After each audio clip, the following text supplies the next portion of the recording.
नमस्कार दोस्तों, मैं संजय अपनी यूट्यूब चैनल संजय एकेडमी में आप सभी का स्वागत करता हूं। दोस्तों सीडीपी प्रैक्टिस श्रृंखला की ये 27 क्लास है दोस्तों, जो कि आपको ऑल ओवर इंडिया होने वाले टीचिंग एग्ज़ाम में हेल्पफुल रहेगी। दोस्तों इसी के साथ आगे चलते हैं। दोस्तों आगे चलने से पहले हमारी यूट्यूब चैनल संजय एकेडमी को सब्सक्राइब करें, लाइक करें एंड शेयर करें। दोस्तों इसी के साथ आज का पहला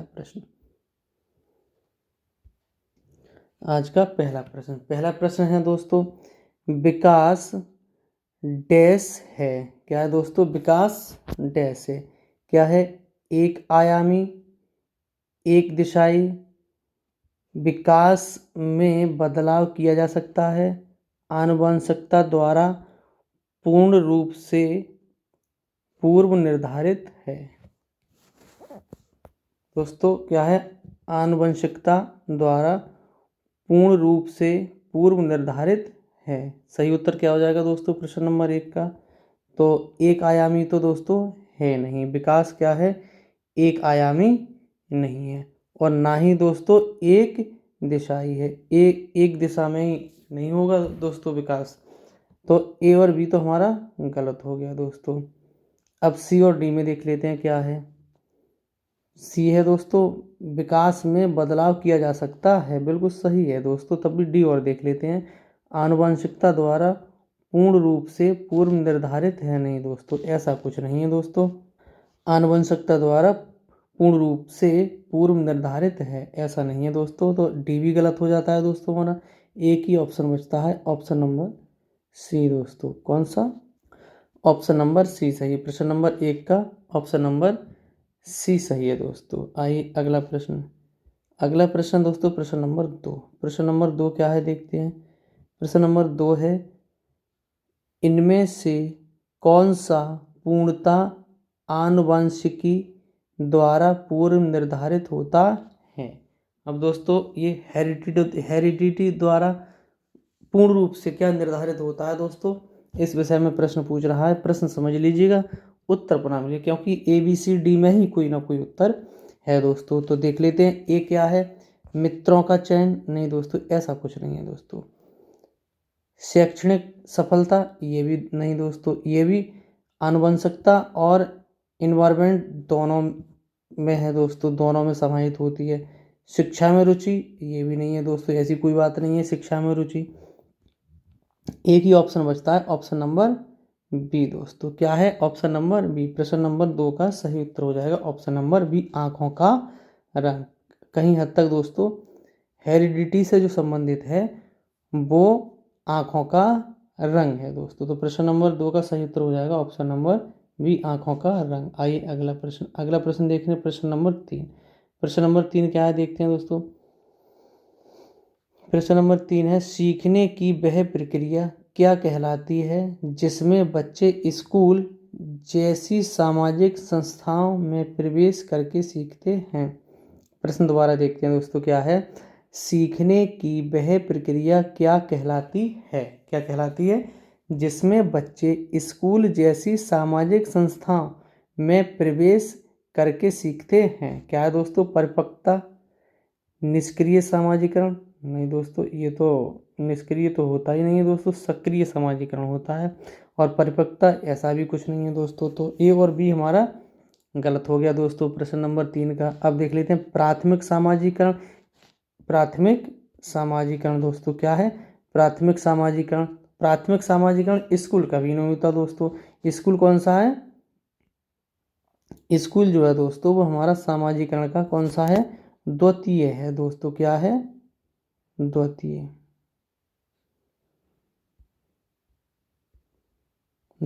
का है दोस्तों।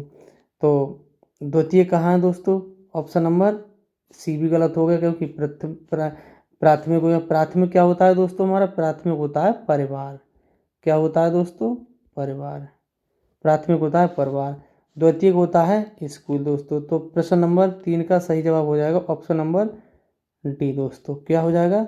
द्वितीयक सामाजिकरण, स्कूल जैसी संस्थाओं में प्रवेश लेकर बच्चे क्या सीखते हैं, द्वितीय सामाजिकरण सीखते हैं दोस्तों।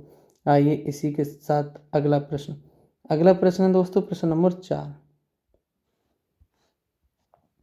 प्रश्न नंबर 4 है दोस्तों, प्रश्न नंबर 4 प्रश्न नंबर 4 है दोस्तों, एक सेकंड दोस्तों, प्रश्न नंबर 4, ठीक है दोस्तों, प्रश्न नंबर 4 है दोस्तों, कोहलबर्ग के भौतिक विकास सिद्धांत में, कोहलबर्ग के भौतिक विकास सिद्धांत में दूसरे स्तर पारंपरिक नैतिकता की तीसरी अवस्था को क्या कहा जाता है। प्रश्न है दोस्तों, कोहलबर्ग के भौतिक विकास सिद्धांत में दूसरे स्तर पारंपरिक नैतिकता की तीसरी अवस्था को क्या कहा जाता है। क्या कहा जाता है दोस्तों, देख लेते हैं। आज्ञापालक और दंड अभिन्यास, आज्ञापालक और दंड अभिन्यास, ये दोस्तों क्या हो जाएगी, प्रथम स्टेज हो जाएगी दोस्तों। क्या हो जाएगी, ये हो जाएगी प्रथम अवस्था, ये हो जाएगी दोस्तों प्रथम अवस्था। अच्छा लड़का अच्छी लड़की अभिन्यास, अच्छा लड़का अच्छी लड़की अभिन्यास, ये हो जाएगी दोस्तों थर्ड। क्या हो जाएगी दोस्तों, ये थर्ड अवस्था हो जाएगी दोस्तों। क्या हो जाएगी, थर्ड अवस्था या स्टेज। सी देखते हैं दोस्तों, क्या कानून और आदेश पालन अभिविन्यास, कानून और आदेश पालन अभिविन्यास, ये कौन सी हो जाएगी दोस्तों, ये हो जाएगी फोर्थ।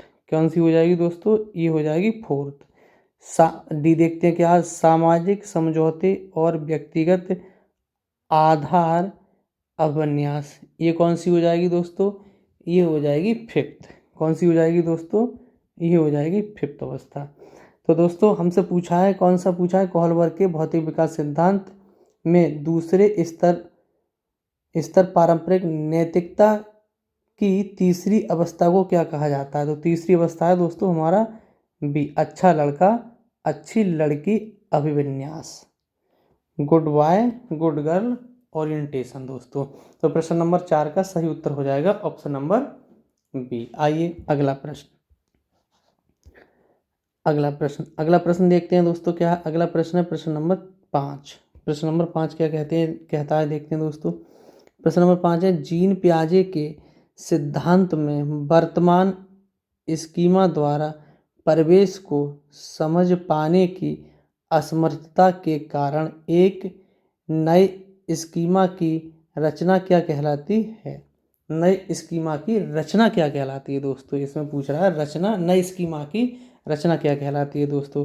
देखते हैं क्या है, समायोजन, आत्मसातीकरण, अनुकूलन, संगठन। सही उत्तर क्या होगा दोस्तों, प्रश्न दोबारा देखते हैं दोस्तों, क्योंकि दोस्तों इसमें समायोजन और आत्मसातीकरण में बहुत ज़्यादा कन्फ्यूजन रहता है। प्रश्न दोबारा देख लेते हैं। क्या है, जीन पियाजे के सिद्धांत में वर्तमान स्कीमा द्वारा परिवेश को समझ पाने की असमर्थता के कारण एक नए स्कीमा की रचना क्या कहलाती है। संगठन नहीं दोस्तों, संगठन नहीं। अनुकूलन ये भी नहीं है दोस्तों, अडेप्टेशन भी नहीं है दोस्तों। आत्मसातीकरण नहीं दोस्तों, आत्मसातीकरण क्या होगा, आत्मसातीकरण नहीं होगा। सीधा उत्तर हो जाएगा एक्मोडेशन दोस्तों। क्या हो जाएगा, एक्मोडेशन। ऑप्शन नंबर ए समायोजन दोस्तों। प्रश्न नंबर 5 का सही उत्तर क्या हो जाएगा, ऑप्शन नंबर ए समायोजन। बच्चा उसके लिए अपनी स्कीमा में समायोजन कर रहा है दोस्तों। तो प्रश्न नंबर 5 का सही उत्तर हो जाएगा ऑप्शन नंबर ए समायोजन। आइए अगला प्रश्न है प्रश्न नंबर 6। प्रश्न नंबर 6 है दोस्तों, पियाजे के अनुसार कौन सा संप्रत्यक कार्य रूप सूचना को संगठित और प्रतिपादित करता है। क्या करता है दोस्तों, प्रतिपादित करता है। पियाजे के अनुसार कौन सा संप्रत्यय कार्य रूप सूचना को संगठित और प्रतिपादित करता है। क्या है दोस्तों, ऑप्शन देखते हैं। ऑप्शन नंबर ए है व्याख्यात्मक प्रतिदर्शक, स्कीमा, अग्रिम संगठन, संवेदी मुद्रक। क्या हो जाएगा दोस्तों, संवेदी मुद्रक। संवेदी मुद्रक तो दोस्तों होगा नहीं, संवेदी मुद्रक भी नहीं होगा। और अग्रम संगठन, ऐसा भी कुछ नहीं है दोस्तों। अब ए और बी में देख लीजिए क्या है दोस्तों, व्याख्यात्मक प्रतिदर्शक, ऐसी भी कोई बात नहीं है दोस्तों। सीधी सीधी बात है, प्याजे जो है स्कीमा की बात करते हैं दोस्तों। क्या है, प्याजे स्कीमा की बात करते हैं। तो प्रश्न नंबर 6 का सही जवाब हो जाएगा ऑप्शन नंबर बी, स्कीमा। इसी के साथ दोस्तों अगला प्रश्न, प्रश्न नंबर 7। क्या है दोस्तों, प्रश्न नंबर 7 है दोस्तों। प्रश्न नंबर 7 देखते हैं क्या है। प्रश्न नंबर 7 है, रश्मि अपनी कक्षा में विद्यार्थियों के सीखने की क्षमता को ध्यान में रखकर विभिन्न प्रकार के कार्यकलापों का उपयोग करती है और सहपाठियों द्वारा अधिगम को बढ़ावा देने के लिए समूह भी बनाती है। निम्नलिखित में से कौन सा इसका समर्थन करता है? कौन सा इसका समर्थन करता है दोस्तों? प्रश्न दोबारा देख लेते हैं, थोड़ा बड़ा प्रश्न है। रश्मि अपनी कक्षा में विद्यार्थियों के सीखने की क्षमता को ध्यान में रखकर विभिन्न प्रकार के कार्यकलापों का उपयोग करती हैं और सहपाठियों द्वारा अधिगम को बढ़ावा देने के लिए समूह भी बनाती हैं। निम्नलिखित में से कौन सा इसका समर्थन करता है? कौन इसका समर्थन करता है दोस्तों? देखते हैं option number A, Sigmund Freud का मोनोयोनिक सिद्धांत। ऑप्शन नंबर बी है लेव वाइगोत्स्की का सामाजिक सांस्कृतिक सिद्धांत। लॉरेंस कोहलबर्ग का नैतिक विकास का सिद्धांत। बी.एफ. स्किनर का व्यवहारवादी सिद्धांत। तो सही उत्तर क्या हो जाएगा दोस्तों? डी तो हमारा होगा नहीं, क्योंकि बी.एफ. स्किनर का व्यवहारवादी सिद्धांत। तो प्रश्न नंबर 7 में ऐसी कोई बात नहीं कर रहा, तो हमारा डी तो गलत हो गया। लॉरेंस कोहलबर्ग, इन्होंने दोस्तों क्या दिया है? हाइंस डिलेमा दिया है दोस्तों, हाइंस डिलेमा दिया है इन्होंने, नैतिक विकास के चरण दिए हैं। तो दोस्तों हमारा सी भी गलत हो गया। अब दोस्तों ए और बी में देख लेते हैं क्या है। ए और बी में सिगमंड फ्राइड ने मनोयोनिक सिद्धांत दिया है दोस्तों। क्या दिया है? मनोयोनिक सिद्धांत। तो दोस्तों हमारा ए भी गलत हो गया, तो बी ही बचा दोस्तों। क्या बचा? ऑप्शन नंबर बी बचा दोस्तों। प्रश्न नंबर 7 का ऑप्शन नंबर बी सही है दोस्तों, लेव वाइगोत्स्की का सामाजिक सांस्कृतिक सिद्धांत। प्रश्न नंबर 7 का सही उत्तर हो जाएगा ऑप्शन नंबर बी। आइए अगला प्रश्न है प्रश्न नंबर 8। क्या है दोस्तों? प्रश्न नंबर 8 है, इनमें से कौन सा अध्यापक द्वारा पाठ का उदाहरण नहीं है? नहीं पर ध्यान देना है दोस्तों। नहीं समझ गए, समझ लो, प्रश्न सॉल्व हो गया दोस्तों, प्रश्न सॉल्व हो गया। इनमें से कौन सा अध्यापक द्वारा पाठ का उदाहरण नहीं है? कौन सा नहीं है पाठ का उदाहरण? स्कैफोल्डिंग का उदाहरण दोस्तों कौन सा नहीं है? किसका? स्कैफोल्डिंग का उदाहरण कौन सा नहीं है? देख लेते हैं दोस्तों। अनुकरण के लिए कौशलों का प्रदर्शन करना, नहीं दोस्तों, ये तो स्कैफोल्डिंग का उदाहरण है। बी देखते हैं, रटना, ये शायद हो सकता है दोस्तों, लेकिन तब भी देखते हैं क्या है, रटना देखते हैं। सी देखते हैं क्या है, इशारे एवं संकेत। बिल्कुल दोस्तों, स्कैफोल्डिंग का ये उदाहरण है, ये गलत है इसलिए। और स्कैफोल्डिंग का दोस्तों पाठ का इशारे एवं संकेत, तो दोस्तों ये भी सही है, ये तो होता है दोस्तों, इसीलिए गलत है। सहपाठियों संग साझा शिक्षण, ये भी है दोस्तों पाठ का, इसलिए ये भी गलत हो गया और डी भी गलत हो गया। एक ही ऑप्शन बचा दोस्तों, ऑप्शन नंबर बी। क्या है दोस्तों? रटना दोस्तों पाठ का उदाहरण नहीं है, इसका फोल्डिंग का उदाहरण नहीं है दोस्तों रटना। तो प्रश्न नंबर 8 का सही उत्तर हो जाएगा ऑप्शन नंबर बी। आइए अगला प्रश्न दोस्तों, प्रश्न नंबर 9। प्रश्न नंबर 9 क्या है देखते हैं दोस्तों। निम्न में से कौन सी शिक्षा शास्त्रीय पद्धति एक संरचनावादी कक्षा के लिए उपयुक्त नहीं है? दोस्तों किस पर ध्यान देना है हमारे लिए? पुनः उपयुक्त नहीं है, किस पर ध्यान देना है दोस्तों? नहीं पर ध्यान देना है। प्रश्न है दोस्तों, निम्न में से कौन सी शिक्षा शास्त्रीय पद्धति एक संरचनावादी कक्षा के लिए उपयुक्त नहीं है? दोस्तों देखते हैं क्या option number A. Option number A है दोस्तों बहुआयामी परिप्रेक्ष्यों का प्रोत्साहन, ये तो दोस्तों है रचनावादी के लिए उपयुक्त है दोस्तों। क्या है, ये तो सही है, इसीलिए गलत हो गया। बी देखते हैं दोस्तों, क्या सामूहिक सहयोगिता, बिल्कुल दोस्तों सही बात है, इसीलिए गलत हो गया। और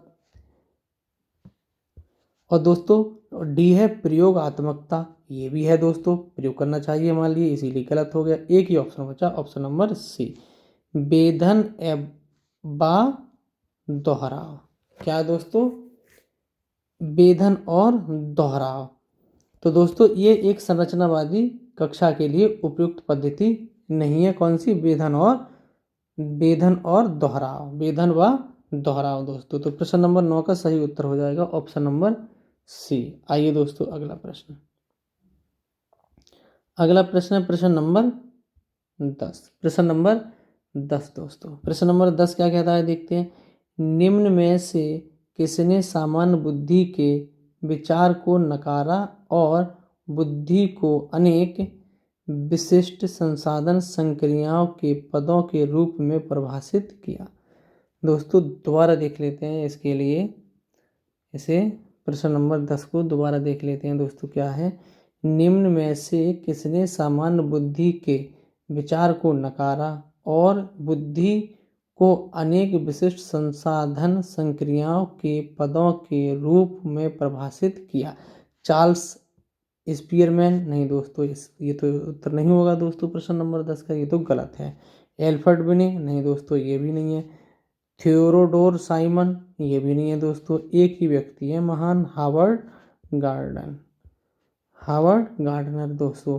तो प्रश्न नंबर 10 का सही जवाब हो जाएगा option number D, option number D दोस्तों, हावर्ड गार्डनर।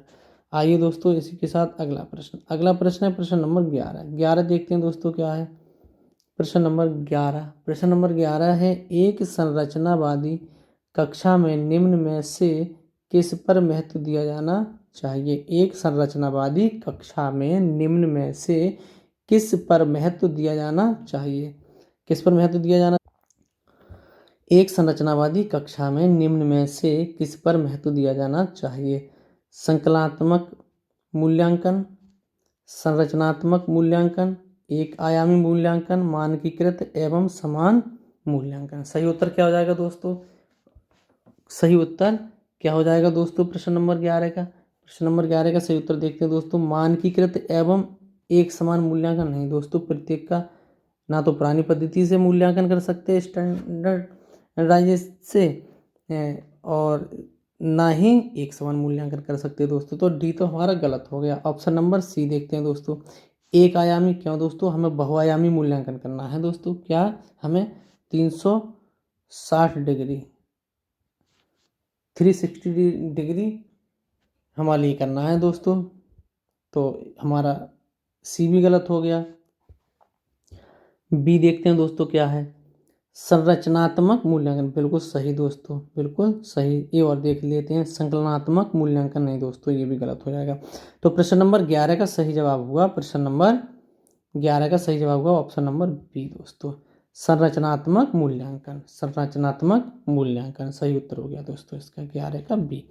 आइए अगला प्रश्न, अगला प्रश्न है प्रश्न नंबर 12। प्रश्न नंबर 12 क्या है देखते हैं दोस्तों। क्या है, प्रश्न नंबर 12 दोस्तों, प्रश्न नंबर 12 है, वाइगोत्स्की के सिद्धांत के अनुसार निजी संवाद है। क्या है दोस्तों, निजी संवाद।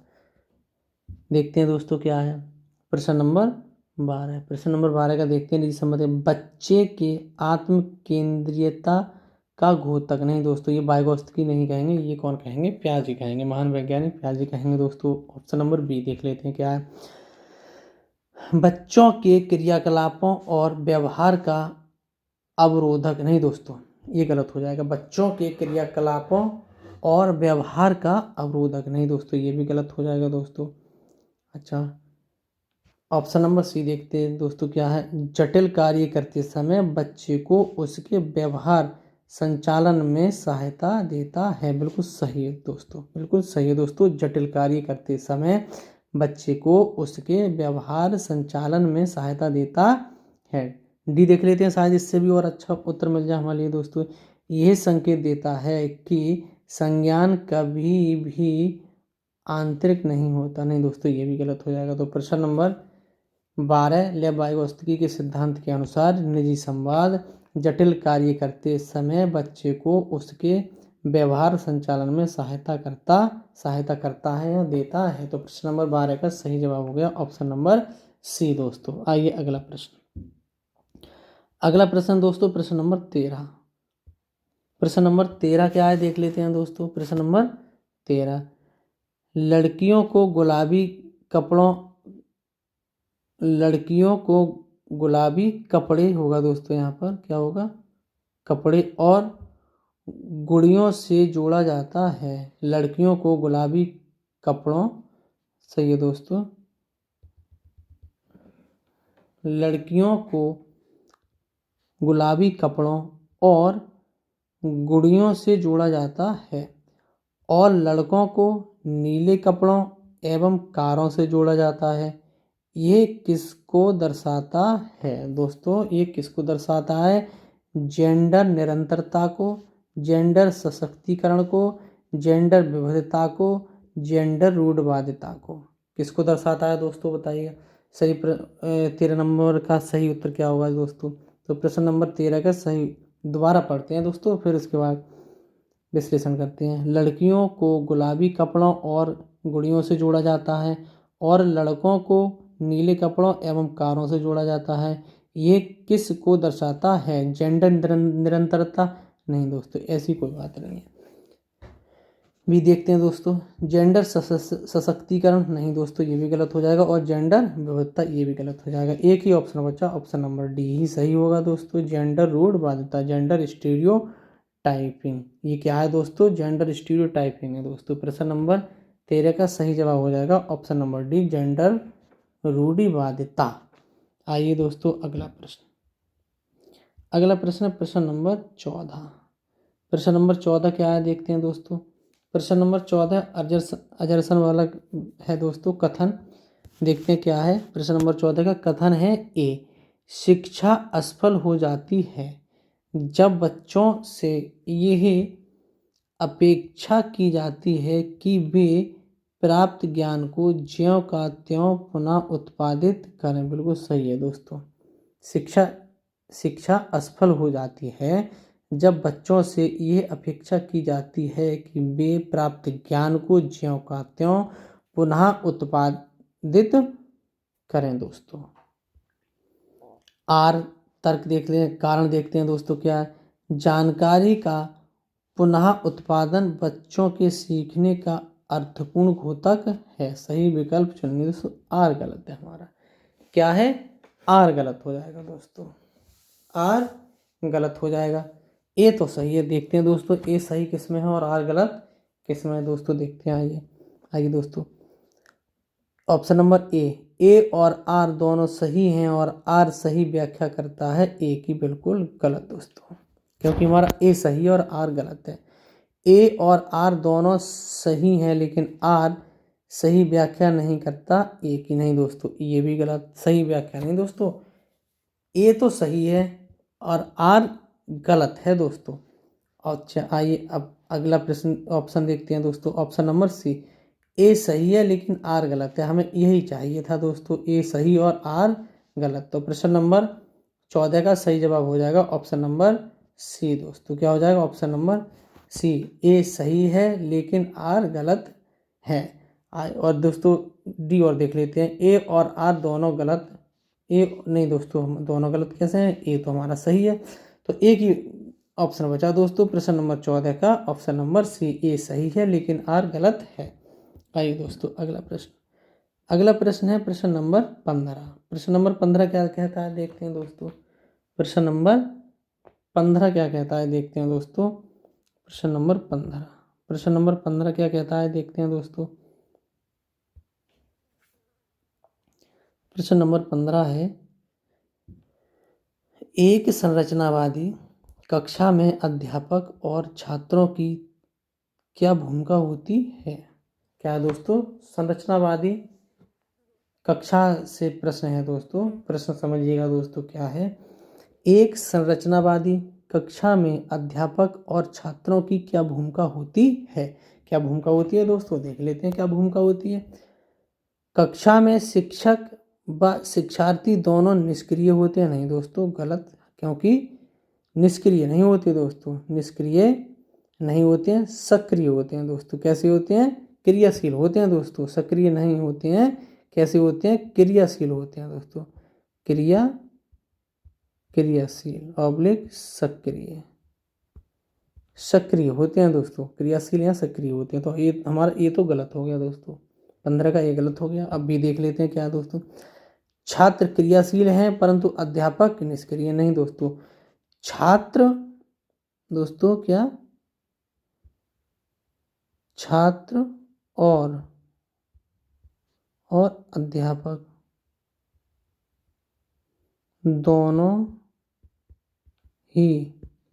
दोनों ही कैसे होते हैं दोस्तों, सक्रिय होते हैं,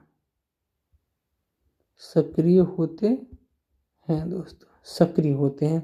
तो दोस्तों हमारा बी भी गलत हो गया, क्योंकि यहाँ पर छात्र क्रियाशील हैं और अध्यापक निष्क्रिय हैं दोस्तों, तो ये भी गलत हो गया दोस्तों। प्रश्न नंबर 15 का ऑप्शन नंबर बी भी गलत हो गया।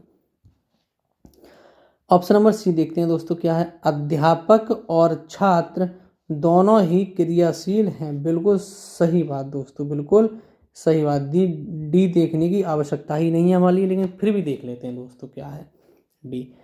अध्यापक क्रियाशील हैं परंतु छात्र निष्क्रिय नहीं दोस्तों, पहले ही बता चुके हैं हम। दोनों कैसे होते हैं दोस्तों, सक्रिय होते हैं। कैसे होते हैं दोस्तों, सक्रिय होते हैं, सक्रिय होते हैं दोस्तों। तो हमारा डी भी गलत हो जाएगा दोस्तों। एक ही ऑप्शन बचा, ऑप्शन नंबर सी। प्रश्न नंबर 15 का सही उत्तर होगा ऑप्शन नंबर सी। अध्यापक और छात्र दोनों ही क्रियाशील होते हैं, या अध्यापक और छात्र दोनों क्रियाशील हैं। तो प्रश्न नंबर 15 का सही जवाब हो गया ऑप्शन नंबर सी। आइए दोस्तों इसी के साथ अगला प्रश्न। दोस्तों आज 15 ही प्रश्न थे। कितने प्रश्न थे दोस्तों, 15 15 प्रश्न थे दोस्तों। 15 आउट ऑफ 15 आपके कितने आए दोस्तों, 15 आउट ऑफ 15 आपके कितने आए दोस्तों, कमेंट बॉक्स में जरूर बताएं दोस्तों। इन 15 प्रश्नों का संकलन आपको कैसा लगा, और इससे संबंधित अगर आपका कोई सुझाव है तो ये कमेंट बॉक्स में अपने सुझाव जरूर दें दोस्तों। इसी के साथ अंत में हमारे YouTube चैनल संजय एकेडमी को सब्सक्राइब करें, लाइक करें एंड शेयर करें दोस्तों। हमारे YouTube संजय एकेडमी को सब्सक्राइब करें, लाइक करें एंड शेयर करें दोस्तों। और इसी के साथ अगर आपका कोई सुझाव हो तो उसे कमेंट बॉक्स में ज़रूर दें। सभी लोगों को नमस्कार, थैंक यू।